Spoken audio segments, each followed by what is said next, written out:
Ini adalah kisah seorang siswi SMA di salah satu SMA swasta favorit di Jogja. Ia merupakan anak yatim piatu yang tinggal bersama adik dari ibunya. Ia adalah Kayla.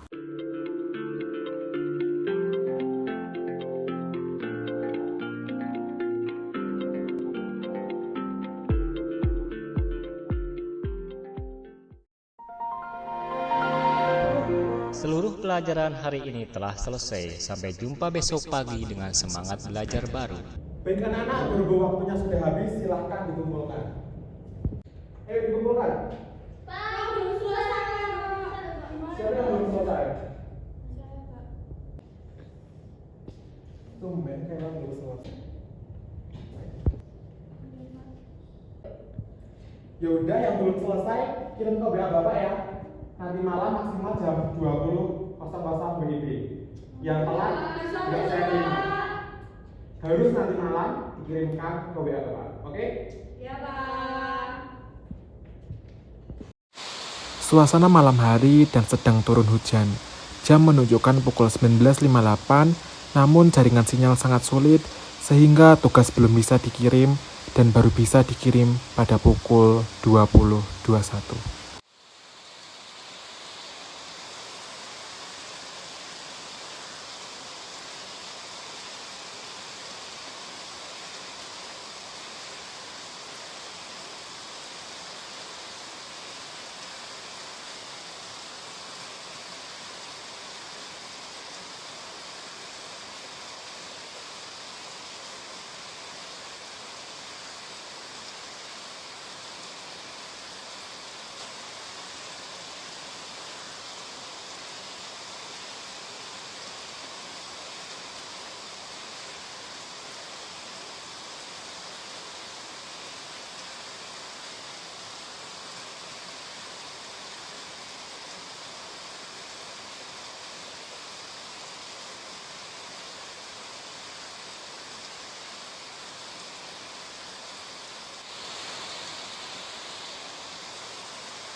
Jadi, untuk kita dapat masuk perguruan tinggi yang baik, maka kita harus rajin belajar. Ngomong Kayla, ada kepentingan yang harus diselesaikan. Kayla, kamu gak apa-apa kan? Kamu gak apa-apa kan? Beneran gak apa-apa? Dipanggil dulu mau sana. Jangan gitu. Jangan gitu. Jangan belum ngerjain PR yang kemarin. Ini mentang-mentang punya beasiswa, kamu jagain. Beasiswa. Jangan gitu, jangan banget jadi teman. Sebentar lagi pelajaran selesai, Pak. Mungkin besok saja ya. Baik, Bu.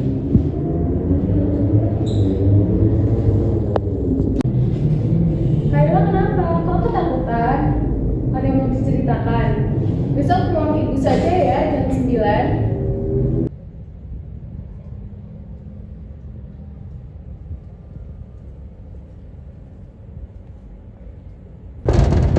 Assalamualaikum. Waalaikumsalam. Silakan masuk, Kayla. Ayo, silakan duduk. Mohon maaf, Bu, apakah saya mengganggu waktunya? Tentu tidak, Kayla. Kan Ibu sudah bilang kemarin untuk menyediakan waktu untuk Kayla. Nah, jadi apa yang bisa Ibu bantu? Kok kelihatannya Kayla dari kemarin sedih dan ketakutan? Jadi, tapi saya masih takut, Bu. pasti ketakutan Kayla membuat jadi bimbang, bukan begitu? Ya betul. Nah, kedatangan Kayla ke sini kan pasti punya tujuan tertentu, betul? Ya betul seperti itu. Nah, bagaimana jika kita memulainya dari apa yang mengganggu pikiran Kayla? Coba bisa diceritakan kepada Ibu? Tapi saya masih takut Bu kalau nanti ceritanya akan dijelaskan. Sebenarnya saya juga pengen cerita, tapi saya juga bingung mau cerita ke siapa. Nah, Kayla tidak usah takut ya untuk bercerita kepada Ibu. Tentu saja cerita yang nanti Kayla sampaikan itu hanya untuk kita berdua saja. Nah, sekarang boleh nih Kayla ceritakan ketika Kayla siap untuk bercerita. Tadi kan Ibu bilang tidak usah khawatir, tapi kenapa ya buat saya rasa khawatir dan gelisah. Apakah betul kegelisahan dan kekhawatiran tersebut itu berhubungan dengan masalah yang Kayla alami? Betul Bu, keadaan saat ini juga membuat saya untuk takut untuk berangkat sekolah. Oke, Ibu tahu sekali ya karena terlihat dari mata dan suara Kayla yang sepertinya tuh berat sekali untuk menceritakan dan juga menjalaninya. Jadi gini Bu, kemarin siang waktu pelajaran Pak Tono, beliau sering mendekati dan memegang pundak saya yang berlebihan. Saya sangat merasa tidak nyaman. Selain itu, karena saya belum selesai mengerjakan tugas dari beliau, dia memerintahkan untuk mengirimkan tugas melalui WA. Dan malam itu, saya terlambat mengumpulkan karena hujan, sehingga jaringan sinyal saya sulit. Namun, ketika saya sudah mengirim dan meminta maaf, beliau tidak mau menerima dan jika tugasnya ingin diterima, saya harus... Jika tugasnya ingin diterima, Kayla harus... Saya harus mengirimkan foto tanpa baju kepada beliau, Bu. Apakah saya berlebihan ya, Bu, menangis seperti ini? Tapi ini benar-benar membuat saya takut, Bu. Nah, Kayla, Ibu paham sekali apa yang membuat Kayla merasa berat dan juga sedih. Ibu juga paham Kayla pasti takut ketika datang ke sekolah, trauma, apalagi ketemu dengan beliau. Iya, Bu. Saya sangat bingung kenapa ini harus terjadi kepada diri saya. Apalagi beliau adalah seorang guru dan wali kelas di kelas saya. Ibu coba bayangin, saya anak yatim piatu dan saya hanya tinggal bersama tante saya. Bahkan tante saya sangat sibuk dengan kerjanya dan jarang berkomunikasi. Padahal saya di kelas berusaha menjadi siswa yang baik, aktif, dan selalu mempertahankan nilai saya. Tapi kenapa semua ini terjadi kepada saya? Ibu mengerti sekali apa yang Kayla rasakan. Pasti berat. Ada trauma juga, terus juga tidak ada tempat untuk bercerita dan berkeluh kesah. Apalagi Kayla sudah berusaha sebaik mungkin untuk menjadi siswa yang baik. Iya betul Bu. Jadi sekarang apa yang harus saya lakukan Ibu? Oke, sekarang Ibu akan membicarakan hal ini lanjut ke kepala sekolah. Apakah Kayla ada buktinya? Masih Bu. Bahkan sudah saya screenshot dan untuk kejadian yang ada di dalam kelas pastinya sudah terekam di CCTV. Jujur Bu, saya sangat pusing dan sangat gak enak badan. Baik, sekarang Kayla tenang dulu. Ibu akan memberikan surat untuk mengatakan Kayla beristirahat di UKS untuk menenangkan diri ya.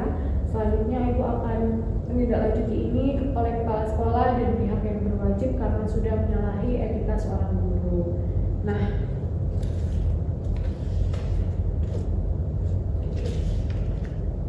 bisa sekarang nanti kita ke UKS ya. Tapi saya takut Bu. Oke, tenang aja. Ibu jamin permasalahan ini tidak akan menimbulkan masalah baru. Nah, mari.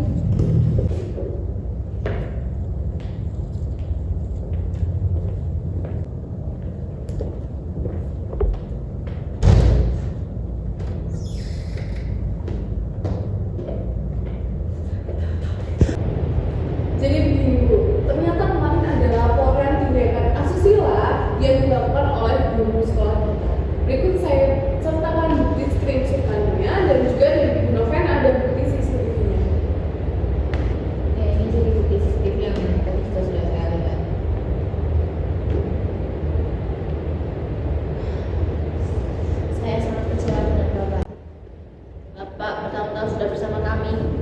50 tahun.